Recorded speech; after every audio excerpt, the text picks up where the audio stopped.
O desembargador Heraldo de Oliveira, presidente da seção de Direito Privado do Tribunal de Justiça de São Paulo, lembra que eu falei? Né? Tem aquela pequena... Sabe, lembra aquela música, né? Como é que era aquela música do 1%? Mas aquele 1%, como é que é a música? 1% vagabundo? Exatamente, essa música. Tem aquele 1% vagabundo, sabe? É igual a música. Mas é aquele 1%. É mais ou menos isso. Então, o desembargador Heraldo de Oliveira, do tribunal, ele é o quê? Ele é presidente da seção de Direito Privado do Tribunal de Justiça de São Paulo. Ele chamou coleguinhas do judiciário para passar o fim de semaninha no resort Jequitimar, no Guarujá, litoral paulista, melhor hotel do Guarujá.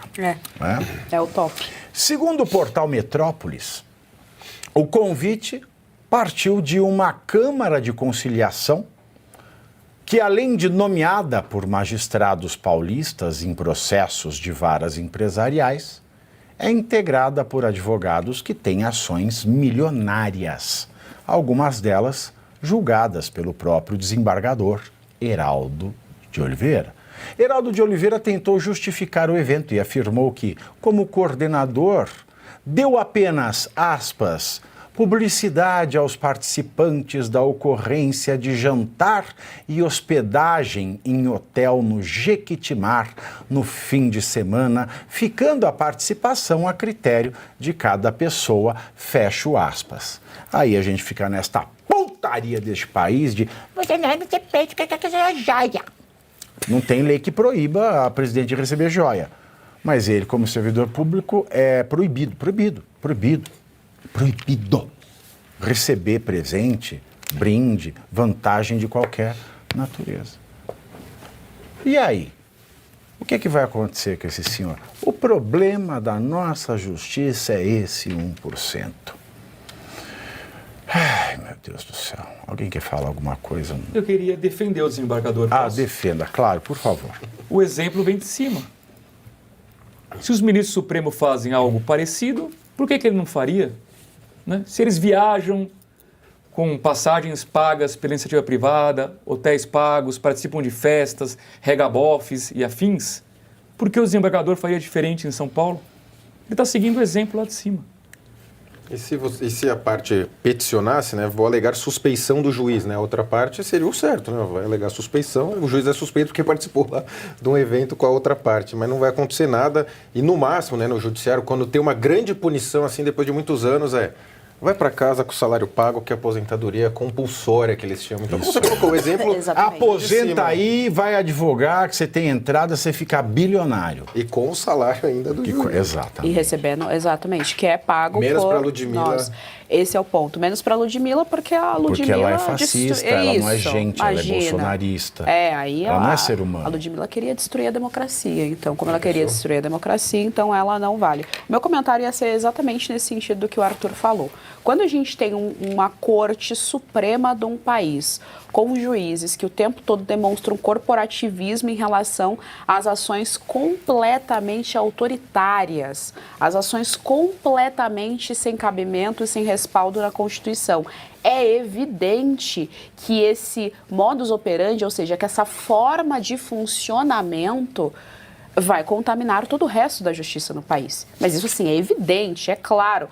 Então, é a síndrome do pequeno poder. Então, todo desembargador, todo juiz se sente um pouco alexandrino, esses que fazem, né, que têm essas ações, se sentem um pouco alexandrino, se sentem um pouco Barroso, para tomar esse tipo de decisão. Então tá tudo certo, tá tudo bem, vamos lá pro hotel, passar um belo final de semana todos juntos, na segunda-feira eu volto aqui, trabalho, julgo o teu caso e a gente finge que nada aconteceu. Foi o que acabou de acontecer em Roma. Eles foram para Roma, financiado pela JBS. E aqui, ó, segunda-feira vamos fingir que nada aconteceu e a gente toca o barco. Então é evidente que quando você tem um órgão que está sangrando, que está necrosando em decorrência dos membros que ocupam aquele órgão, que é o STF, e que, portanto, corrompe, é evidente que isso vai se alastrar por todo o resto da justiça brasileira. Então, quando a gente fala de instabilidade jurídica, a gente não está falando somente da Suprema Corte. Eu respondo a processo. Quando eu pergunto para minha advogada, mas e aí, o que a gente pode achar, vai dar? Não sei, depende. Então, assim, é isso, a justiça brasileira virou um depende. Será que tinha alguém do Prerro? Deve ter. Certa vez, estava uma discussão sobre a questão das vítimas da sociedade em determinadas comunidades. E que, por isso, o que existia ali é que eles eram vítimas da sociedade. Era imposto a ele apenas uma lógica de sobrevivência. Aí eu fiz a seguinte discussão. Eu disse, olha, meu ponto de partida é outro. Não é uma questão de ser vítima da sociedade. A estrutura que se cria, a maneira de se comportar e a luta pela sobrevivência gera uma subcultura. E essa subcultura tem a violência, o aproveitar-se do outro, e não é só uma questão de sobreviver. É uma questão de uma lógica, de uma nova realidade que foi imposta. Ou seja, se esse desembargador não faz isso, outro fará. E esse desembargador vai ser simplesmente escorraçado do meio. Por quê? Porque a estrutura criou uma subcultura. A subcultura agora é muito simples. Não existe mais justiça para quem não tem a capacidade de negociar com os altos decisores dentro da própria justiça. E todo mundo está trabalhando para chegar a ser um alto decisor ou para ter recursos suficientes para negociar ou conversar ou mostrar que é amigo, faz parte da patota.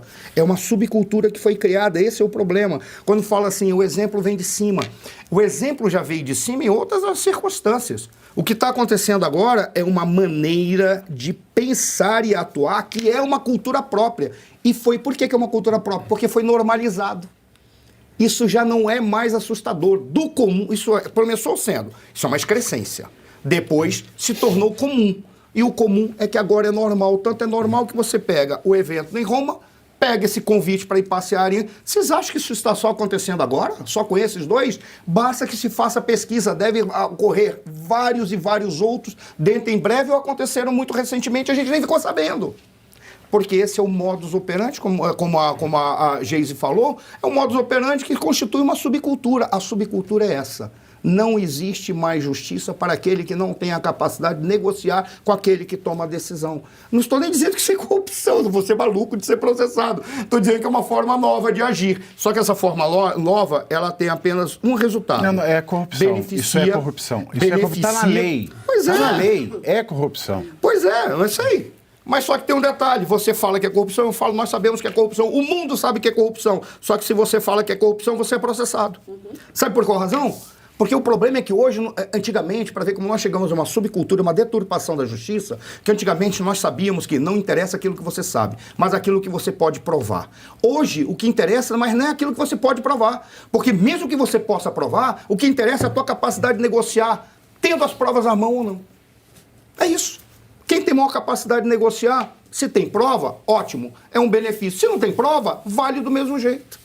Porque é o que fica exposto para todos nós. É uma relação de compadrio, são os donos do poder do Raimundo Faoro como nunca, ou Raimundo Fauro, falem como achar melhor, que nunca deixou de existir. E quando o PT chegou no poder em 2003, ele institucionalizou e prorrogou, expandiu, potencializou, hipertrofiou os anéis burocráticos que foi identificado pelo Fernando Henrique Cardoso. Diz, não, joguem fora tudo aquilo que eu escrevi. Porque se não jogassem fora, ele não ia conseguir governar. Porque o que ele falou? O que é um anel burocrático? Uma liderança política, uma empresa e gente dentro do aparato administrativo. É isso que se faz um anel para determinada questão ou circunstância. E esse anel toma as decisões olhando para a sociedade dizendo, vocês na realidade são apenas gado de arado. Nada mais, nada menos que isso. Vocês não são nem o trabalhador que planta ou que colhe. Vocês são apenas o gado. Ponto final. Essa é a realidade do Brasil. E nós temos aí corporificado nessas ações.